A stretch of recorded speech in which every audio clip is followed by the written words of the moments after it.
bonsoir à tous. Merci à Emmanuel de nous avoir conviés. Je voudrais vous présenter le service pénitentiaire, à la fois dans sa structuration, mais aussi vous donner, c'est, je pense, là que je vais passer le maximum de temps, les contenus d'intervention qu'on a pu développer pour prendre en charge les violences intrafamiliales et plus particulièrement les violences conjugales.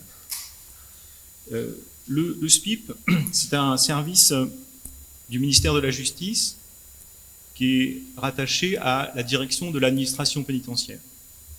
Il y a des SPIP dans chaque département et aussi en Polynésie.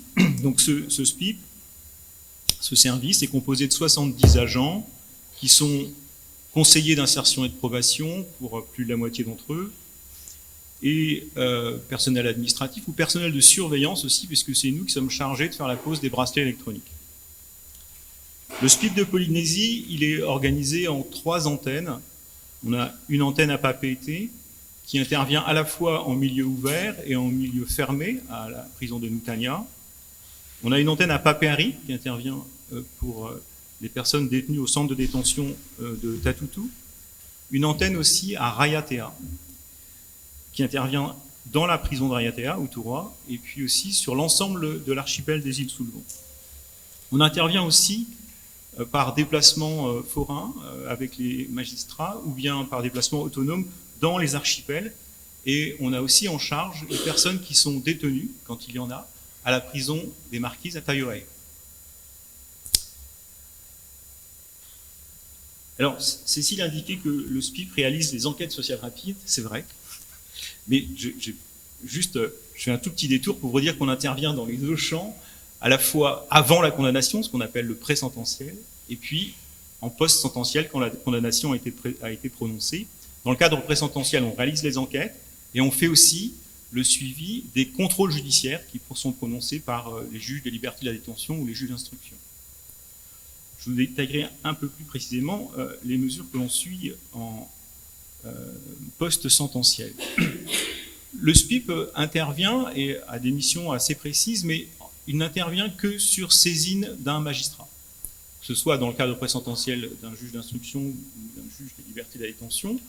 Et notre plus grand pourvoyeur de mesures et de suivi de personnes, c'est le juge de l'application des peines. Et je pose cette question, quelle peine pour traiter des violences intrafamiliales? Alors je les ai répertoriées, je vais y revenir, mais je vous donne quelques exemples. Parce qu'il y a manifestement des peines qui ne sont pas adaptées. L'emprisonnement, c'est une réponse très centrale en matière de prise en charge des violences intrafamiliales et des violences conjugales. Et on doit se poser la question de savoir dans quel objectif on incarcère une personne auteur de ces violences-là. La surveillance électronique, c'est quelque chose qui atteint très vite sa limite, puisque si on met en place la surveillance électronique, ça veut dire qu'on place à son domicile une personne auteure de violence dans un domicile qu'elle partage avec sa victime. Ça semble assez peu adapté. On a en revanche une mesure de surveillance électronique qui existe et qui s'appelle le bracelet anti-rapprochement, qui permet de savoir où se trouve la victime et où se trouve l'auteur, de sorte que, par positionnement GPS, elles ne se croisent pas. Si elles se rapprochent trop l'une de l'autre, on demande à l'auteur de s'écarter. Ce bracelet anti-rapprochement n'est pas à l'œuvre ici sur le territoire, en raison des difficultés de réseau, de réseau de téléphonie et de GPS. Mais il est bien en place en métropole. Une autre mesure, une autre peine, c'est le sursis probatoire. Sursis probatoire, il peut être partiel ou total. Ça signifie qu'une peine d'emprisonnement est prononcée, mais qu'à cette peine est assorti un sursis qui va couvrir l'intégralité de la période d'emprisonnement, ou bien une partie d'entre elles. Là encore, est-ce que c'est une peine qui est adaptée à la prise en charge des violences intrafamiliales? Et quels sont les objectifs poursuivis? C'est ce que je vais essayer de détailler dans la suite de mon propos. Et je relève toujours, parce que là, je ne vous ai pas dit, mais en fait, je suivais l'échelle des peines. Donc, D'abord l'emprisonnement, ensuite la détention à domicile sous surveillance électronique, le sursis probatoire, et enfin le travail d'intérêt général. Le travail d'intérêt général, c'est une peine qui a pour objectif de réparer les effets de l'infraction commise. C'était quelque chose qui était encore prononcé il y a peut-être 5-6 ans dans les situations de violence conjugale ou de violence intrafamiliale, mais il est vite apparu que finalement c'était très déconnecté de l'infraction commise à l'égard de la victime, puisque finalement on procédait à une forme de réparation pour la société, pas proprement pareil pour la victime. Dernière peine, les peines de stage, Cécile en a parlé, des peines de stage qui, pour 2 d'entre elles en tout cas, visent la prévention des violences au sein du couple, et pour l'autre, la prévention des comportements sexistes et qui ne respectent pas l'égalité entre les femmes et les hommes. Je vous renvoie au code pénal pour avoir les intitulés exacts, mais ce sont ces 2 peines-là qui constituent des peines de stage que le SPIP, avec lesquelles le SPIP travaille. Je vous donne une indication tout de même de nombre. Le SPIP suit 2800 personnes en Polynésie française. C'est un chiffre important parce que ça représente 1% de la population. En métropole, c'est 0,43% de la population qui sont suivies par les SPIP. C'est-à-dire les personnes qui sont à la fois incarcérées et les personnes qui restent libres mais qui ont été condamnées.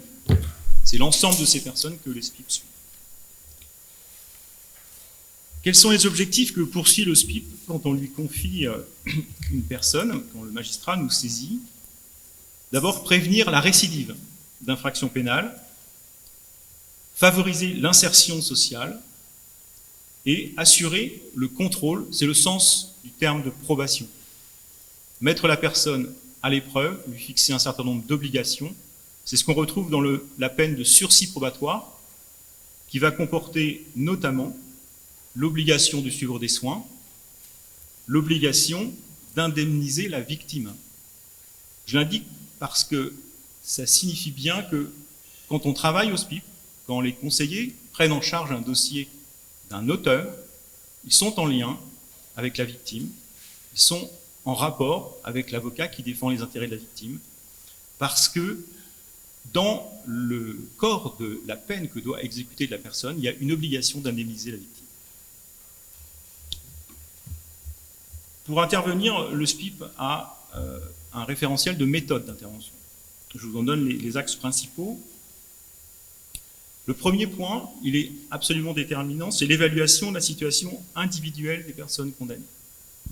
Il s'agit de savoir à qui on a affaire précisément pour adapter le niveau de prise en charge qui peut être très élevé, avec une fréquence régulière, ou moins élevée, en fonction de la nature de la personnalité à laquelle on a affaire, de la nature de l'infraction aussi qui a pu être commise.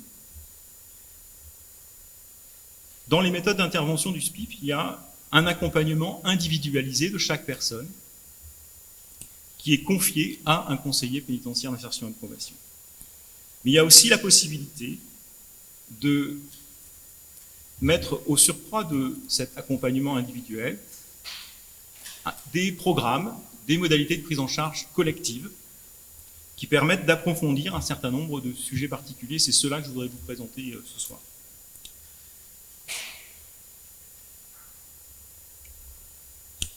Je vais considérer que vous avez eu connaissance de l'ensemble de l'évolution de la législation au sujet des violences intrafamiliales, pour ne pas y passer trop de temps, et aller assez rapidement sur les chiffres. Les chiffres sont des chiffres que je voudrais comparer entre ce qui existe au niveau national et ce qui caractérise la Polynésie. En 2024, 190 personnes sont mortes en raison de violences au sein du couple. Il y a eu 40 suicides d'auteurs, ce sont tous des hommes, et 107 victimes d'infanticide. 107 victimes de féminicide et 7 infanticides. On dénombre 270 tentatives de féminicide et 906 suicides forcés ou tentatives. C'est un chiffre caché qui est extrêmement important à garder à l'esprit. 90% des personnes condamnées pour des violences conjugales sont des hommes. Et 22% d'entre elles le font en état de récidive.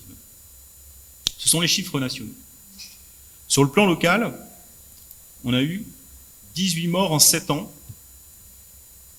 et chaque auteur était un homme. En 2024, 522 affaires ont été jugées, ça concernait 496 femmes, et la fréquence de ces affaires se rapporte à 41 par mois. Les auteurs de violences conjugales pris en charge par le SPIP sont à 96% d'entre eux des hommes.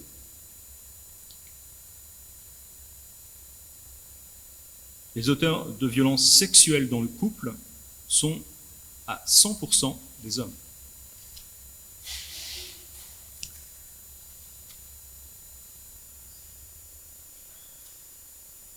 Pour vous donner un ordre d'idée de l'évolution de cette prise en considération des violences intrafamiliales, on peut retenir ce chiffre au niveau national de 38 000 auteurs de violences intrafamiliales en 2021, au 1er janvier, et 55 000 auteurs au 1er avril 2024. À cette date, les auteurs de violences intrafamiliales représentent 23% de toutes les personnes placées sous main de justice. C'est-à-dire la part très importante qu'ils recouvrent au plan national. Au plan local, c'est un peu plus fort. Les auteurs de violences conjugales sont à 27,5% d'entre eux des personnes placées sous main de justice. 28% des personnes incarcérées sont auteurs de violences conjugales. 34% des personnes placées sous main de justice sont auteurs de violences intrafamiliales. Et s'agissant des personnes incarcérées, 42% d'entre elles sont auteurs de violences intrafamiliales en Polynésie française. C'est vous donner l'idée, je pense, très caractérisée de l'importance de travailler et de développer des modalités de prise en charge spécifiques pour ces contentieux-là, des violences conjugales et des violences intrafamiliales. Un dernier chiffre qui est très parlant sur l'accélération en fait, du phénomène. Les auteurs de violences conjugales incarcérés étaient 104 en 2020, ils sont 186 fin 2025.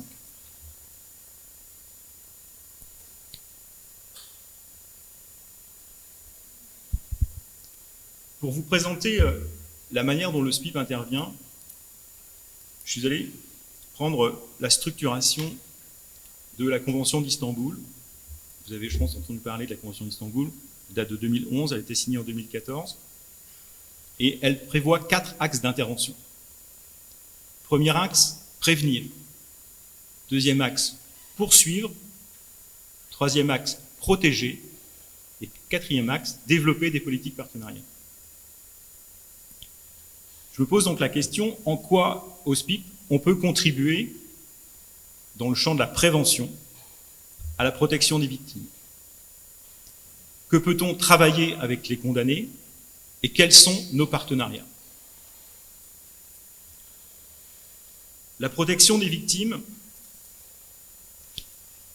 elle est finalement très présente dans l'action même des conseillers d'insertion et de probation, des conseillers pénitentiaires, d'insertion et de probation, c'est-à-dire vraiment la force vive de notre service, l'ensemble des agents qui prennent en charge le public qui nous est confié. Il réalise pour chacune des personnes qui fait l'objet d'une saisine par le juge d'application des peines une évaluation approfondie de l'auteur. On a pour cela suivi des formations, et notamment la formation à un outil de mesure du risque de récidive. Cet outil qui a été conçu aux États-Unis s'appelle ODARA. Donc, les agents sont, pour plus de la moitié d'entre eux, formés aujourd'hui, et notre plan de formation, naturellement, se poursuit pour parvenir à disposer dans notre équipe d'une qualité d'évaluation de l'auteur pour servir à la protection de la victime. Deuxième point qui est tout à fait déterminant, c'est le contrôle d'un certain nombre d'obligations qui sont fixées par le juge. Interdiction de contact, interdiction de paraître au domicile ou sur le lieu de travail ou n'importe quel lieu désigné. Ce sujet-là, c'est un sujet qu'on travaille en direct avec les personnes pour savoir quels sont leurs parcours, quels sont les lieux qu'ils fréquentent. Mais c'est aussi, pour nous, une porte d'entrée de contact avec la victime, pour que la victime sache que si elle est importunée parce que, alors qu'il y a l'interdiction de contact, l'auteur entre en contact avec elle, elle peut nous prévenir, comme elle peut prévenir aussi la page, naturellement, si elle est prise en charge par la page. De même pour les interdictions de paraître au domicile, c'est une manière pour un service qui prend en charge les auteurs de contribuer assez efficacement à la protection des victimes. Je le disais, le travail en coordination avec la page, avec le parquet, pour, là encore, traiter ces situations qui nous reviennent de respect ou de respect inégal ou pas du tout de l'interdiction de contact ou de paraître au domicile. Lorsque les situations sont particulièrement préoccupantes, le SPIP, pour protéger les victimes, fait des signalements directs auprès du parquet.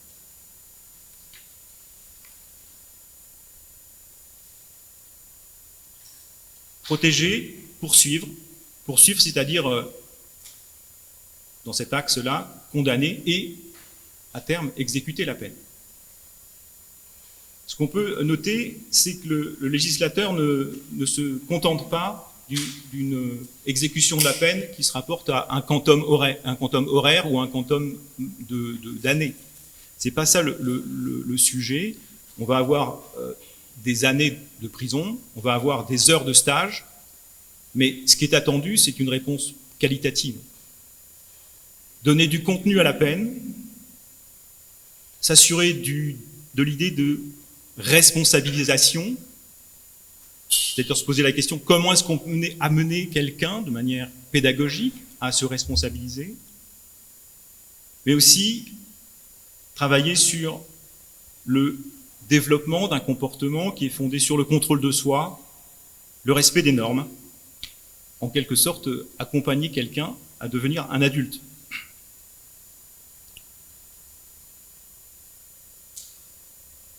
On a parlé des stages, je voudrais vous parler d'un programme qu'on développe dans le cadre des sursis probatoires.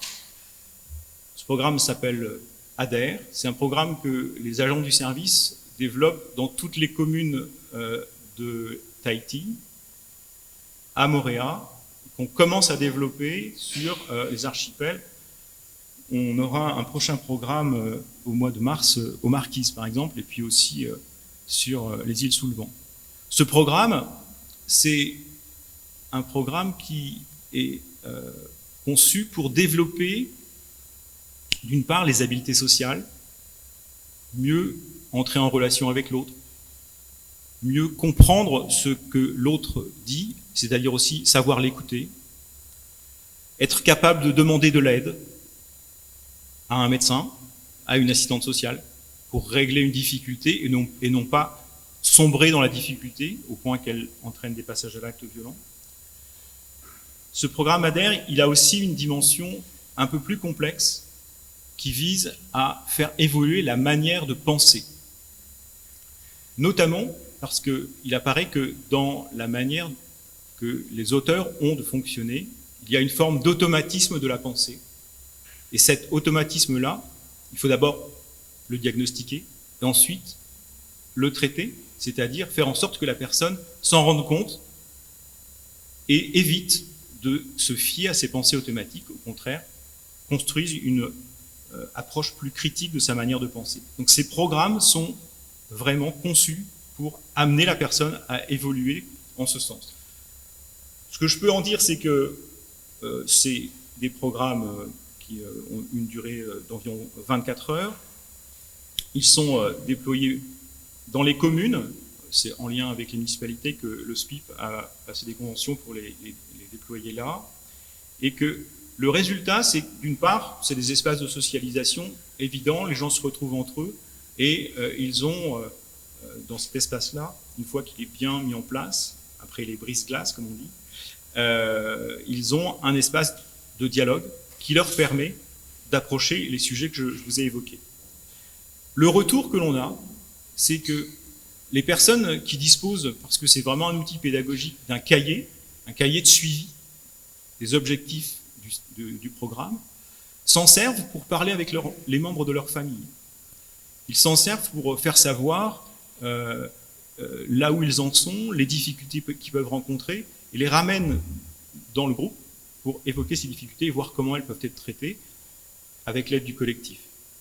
C'est une émulation positive qui est naturellement encadrée, parce qu'il ne s'agit pas de laisser entre eux des auteurs qui pourraient, au contraire, si on ne fixe pas des limites et un cadre d'intervention précis, se confirmer en fait dans leur dysfonctionnement.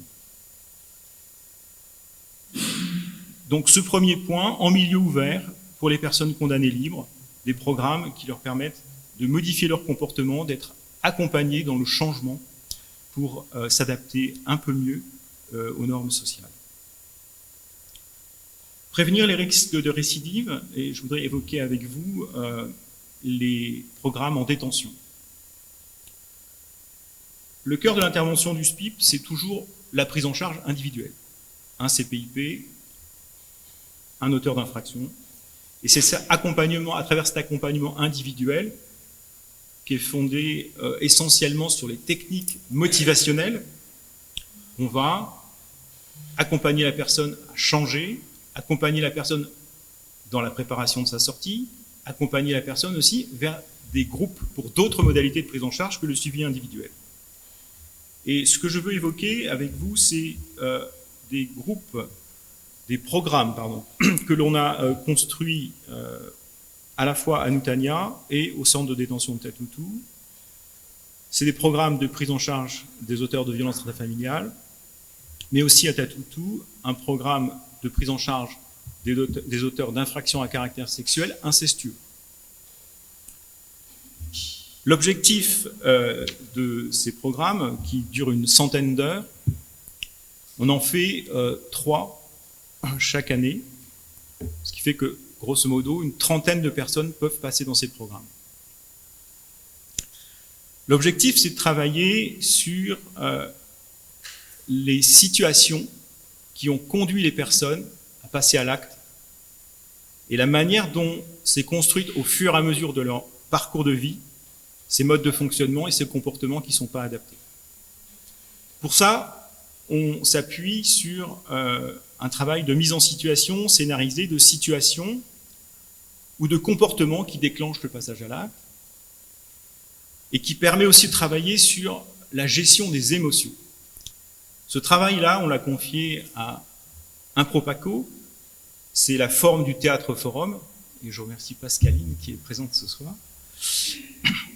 On a associé à ce premier mode d'intervention un outil de travail sur la maîtrise et du contrôle de soi, et aussi, à travers la communication non violente et la sophrologie, l'élaboration de stratégies d'évitement. Quand je repère que l'émotion est incontrôlable, est-ce que je peux trouver une issue qui m'évite d'avoir un passage à l'acte violent? Ce programme porte aussi sur le rappel de la loi, c'est le SPIP qui le fait en l'occurrence, et l'explication des textes. C'est assez surprenant de voir à quel point il est utile d'amener les gens à se questionner sur la manière dont les textes de loi ont été rédigés pour qu'ils en comprennent le sens, pour qu'ils se l'approprient et qu'ils, du coup, adoptent un comportement plus adapté. Enfin, pour des profils extrêmement marqués par les passages à l'acte, très emportés, on a élaboré un dispositif de médiation animale avec des chevaux qui a pour objectif de développer la capacité à contrôler son impulsivité. C'est ce programme qu'on évalue pour voir s'il a les effets escomptés. Donc, lorsqu'on met en place un groupe, il y a à l'entrée dans le groupe une évaluation des personnes pour voir quel est l'état initial de leur capacité à gérer leurs émotions, à contrôler leur impulsivité. Et à l'issue du programme, une centaine d'heures plus tard, on fait passer un nouveau test pour voir si les choses ont évolué ou pas. Cette mise en place d'évaluation interne est récente, on n'a pas beaucoup de recul, mais on a quand même pu repérer sur une année qu'il y avait une évolution dans la capacité à mieux contrôler ses émotions, à mieux gérer son impulsivité. C'est-à-dire que les hypothèses de départ qui étaient les nôtres en élaborant ce programme sont plutôt confirmées. Les gaps ne sont pas gigantesques, mais ils existent bien. Quatrième axe, je vous disais, de la Convention d'Istanbul, c'était les politiques partenariales. Et ce point-là, c'est un point qui est vraiment déterminant. Si on est là tous les trois ce soir, ce n'est pas par hasard. On a tenu fin 2025 un séminaire avec l'ensemble de notre équipe, mais aussi nos partenaires, les partenaires de la justice avec la PAGE, le parquet, la PJJ, les partenaires de l'action sociale, la DSFE, et ceux du soin, car on a aussi besoin de pouvoir orienter les personnes vers une prise en charge sanitaire, et je pense notamment au travail qu'on a pu faire avec le Faretamao ou l'UAPED. L'objectif, c'est d'arriver à coordonner nos actions pour contribuer à la prévention des violences intrafamiliales et des violences conjugales. Le SPRIP s'inscrit dans ce réseau pour pouvoir prendre en charge l'auteur, orienter la victime, qu'il s'agisse d'une femme ou d'un enfant. Dans la même perspective, on pourrait travailler sur un modèle partenarial à la création, avec les ressources qui nous sont propres sur le territoire, d'un centre de prise en charge des auteurs. C'est un des objectifs que le SPRIP va poursuivre dans les mois qui viennent. Je parle aussi des enfants parce que la prévention se joue aussi à cet âge de la vie. Et Cécile le disait, je pense que Delphine pourra en dire davantage, mais je voudrais relever que les études démontrent que les enfants victimes ou témoins de violences dans le milieu familial ont 15 fois plus de risques d'être eux-mêmes victimes à l'âge adulte. C'est vraiment un enjeu de prévention primaire déterminé. Je vous remercie.